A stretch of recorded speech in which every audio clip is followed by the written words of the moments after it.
Greetings and very welcome back to my humble neck of the YouTube woods. Don't mind the Starfleet tribbles and boglins in the background there. They're absolutely harmless, I promise. So we are here today, guys, to try and squeeze in a gaming history video for two milestones that the channel relatively recently passed. One of them being over 400 videos, which is grand, it's great. I think it's 17 years or so since the channel was created, so happy days. And the other one was a bit unusual. For some reason, the YouTube algorithm deities, that strange and peculiar pantheon that we're all relatively familiar with, I'd imagine, picked up two of my videos, one of them being Jack Baker from Resident Evil 7. However, this was in Resident Evil Reverse, and it was basically just him punching some well-known Resident Evil characters with that theme of welcome to the family, son. And the other video was a Sonic Origins Platinum video that for whatever reason they pushed, and basically they got like 30 to 40,000 views over a 3 to 4 month period, and because of that, subs were trickling in, which was unusual for this neck of the woods, really. And we went over the 500 subscriber milestone because of that. Essentially, it's all back to normal now, thankfully. They've taken them off wherever they were on, and we're back to 20 views a day, or somewhere between 10 and 30 views a day, and so on, which is grand. So because of those two milestones, we're going to try and scramble out one of these gaming history videos, essentially. And this time we're going to cast our mind back to the early noughties, very beginning of the 2000s, I think. Don't quote me on it, I'm not great at remembering release dates of consoles and so on. But the PlayStation 2 is what we're going to start off as. And I was there from the beginning of the PlayStation 2's lifespan all the way until the end. I was really gaming away, It would have been in my teenage years, essentially. Would have been 15, 16 or so when that came out, a little younger. We'll start off just by mentioning some games that I'm very fondly of and just brushing on them to see if you guys have any fond memories of these titles as well. So we'll start off with Metal Gear Solid 2, The Sons of Liberty, and Metal Gear Solid 3, Snake Eater. The Metal Gear Solid series overall is one of my favourite game series of all time. It's always in my top 3, and I've a lot of love for the series overall. I thoroughly enjoyed Metal Gear Solid 2. I know back then it was quite controversial, the old switcheroo that Hideo Kojima did to us, with you were able to play as Solid Snake on the tanker mission, but then for the rest of the game you played as this unknown, at the time, character riding all across the big shell incident and so on. But 2 decades later, I think it's very much accepted that was a stroke of genius, being able to see Snake through a rookie's eyes and see what Snake is up to from a different perspective and so on was brilliant, Won't get into the narrative or the plots of Metal Gear Solid, because I'm sure any of you who are familiar or have looked into it to some degree know that it's quite complex and convoluted and full of twists and turns and evolutions as it's gone on. So love Metal Gear Solid 2, loads of fond memories of that. Metal Gear Solid 3, the same, brilliant game. It's a lot of people's favourites, to be honest, across the whole series, and is getting a remake relatively soon, so hopefully that's a good one. It's the beginning of it all, really. It's the prequel. You get to see how Naked Snake becomes Big Boss and starts off the whole thing, essentially. Brilliant game. Next up we have Tenchu, Wrath of Heaven. Another kind of stealthy game, I suppose, to an extent. I thought when I first played this game it looked a little cartoony compared to the originals. My personal favourite Metal or Tenchu title is Birth of the Stealth Assassins on the PlayStation 1. But nonetheless, I had a lot of fun with Tenchu Wrath of Heaven, particularly the versus mode and the multiplayer elements that they added in. I was playing with a few friends and my nephews at the time, where you could pick various characters and you just fight them. You could play as Onikage and Rikimaru and Tatsumaru and Ayame, and they all had their strengths and weaknesses and so on. Next up, Twisted Metal Black, which was a return to the Twisted Metal series for me that I was very fond of. Even though I never forgave them for leaving out the endings and a lot of the cutscenes in the European version because they deemed it to be too dark. Because my favourite thing about playing those old Twisted Metal games and picking different characters was to beat the game and see how Calypso would attempt to screw them over, or see if the characters were wise and savvy enough to outfox Calypso and so on. So yeah, Twisted Metal Black. GTA 3, which blew everybody's minds back then, I think. Such a game changer. Really kind of ushered in those kind of sandbox, GTA-esque games. I remember playing the original GTAs on the PlayStation 1, but this was a different beast entirely. I will hold my hands up and say that I used cheats out the hoo-ha back then. I didn't know any better. I was quite young. So I was summoning tanks and I was armed to the teeth on every mission. And I remember during the Sayonara Salvatore quest, when his little entourage of mafia cars were going by, I was just blasting them out of our RPGs. Even Catalina, the mission where you have to hunt her down and stop her from escaping in the helicopter. I think I had a tank for that mission as well. So I'll have to go back and beat that game legitimately someday because, now or shortly after that, I kind of frowned upon using cheats for games because especially nowadays, they're easy enough as it is, aren't they? Straight onto Vice City then, which is my favourite GTA to this day, I'd say. Just love the map, love the feel of the place and the sunshine and, the colours and, obviously Tommy is a power-hungry psychopath, as most of the GTA characters are.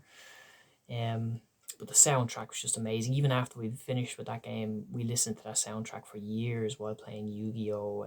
And doing different things, just playing different card games. We'd have the radio stations playing from GTA. Very fond memories. GTA San Andreas, which I had a lot of fun with as well. But wasn't my favourite. I didn't really bond with that whole Grove Street tugging and bugging narrative overall, all that shenanigans, the gang wars and so on. But overall, great story, great game. I think I was just a little bit oversaturated from running amok on GTA 3 and then Vice City even more so. And by the time San Andreas came along, I was a bit overloaded. Still a great game, good memories. Moved on to Dynasty Warriors. God, my friend Keith introduced me to Dynasty Warriors, and a good few of us used to play those games, and they were just so unusual at the time. You had this really overpowered character that was running through an army of underpowered men and bouncing them all over the place, and it was very arcadey and just fun, And then you'd come across another hero character and clash with them, and it would be somewhat even clash.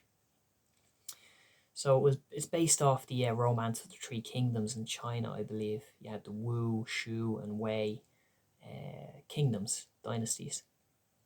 And they're all vying for power, essentially.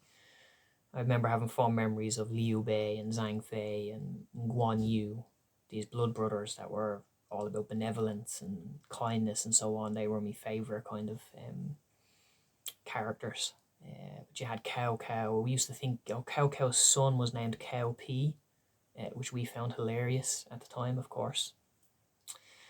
Then you had Lu Bu, the mighty Lu Bu, probably the strongest hero of all of them, with his big halberd. So yeah, fond memories of Dynasty Warriors, even though they released the same game over and over again with the same battles, with very limited changes. They were like the FIFA of that world, I still have fond memories of Dynasty Warriors and playing with my buddies back then. The Resident Evil Outbreak series, Resident Evil Outbreak and Resident Evil Outbreak File 2. I was very excited to play online with these games. Back then, I remember the idea of me and a few of my best friends teaming up on a Resident Evil game, you know, solving puzzles and surviving together was very interesting to me. As it turns out, it was an absolute nightmare. I don't know if it was just my internet or if it was because this was kind of a pioneering or early effort to do this. But it was just a nightmare with the team with people online in the Outbreak games for me. So I ended up playing just with the AI characters, beating the standalone stories and having fun with it and moving on.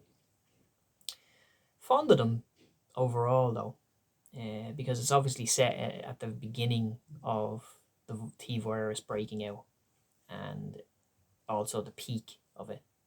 So you get to see Raccoon City being ravaged by the virus and on different chronological spots, and very good title overall. And of course, we moved on then to one of my favourite games of all time, if not my favourite game of all time, Resident Evil Code Veronica X on the PlayStation 2. Massive fond memories of this title, obviously. But I think I've spoken enough about Code Veronica in this neck of the woods for now, anyway. Splinter Cell is another series I remember fondly, and that just continues my kind of love for Metal Gear Solid, that tactical espionage action. So Splinter Cell, Sam Fisher and his team, more stealthy action. I'm sure Hitman was in the mix as well, a few Hitman titles as well, because I always tried to play them stealthy and not go in all guns a-blazing. Buzz the Music Quiz game, of course, that novelty trivia game that I was quite fond of. And yeah, I think that'll do it for the PlayStation 2, to be honest with you.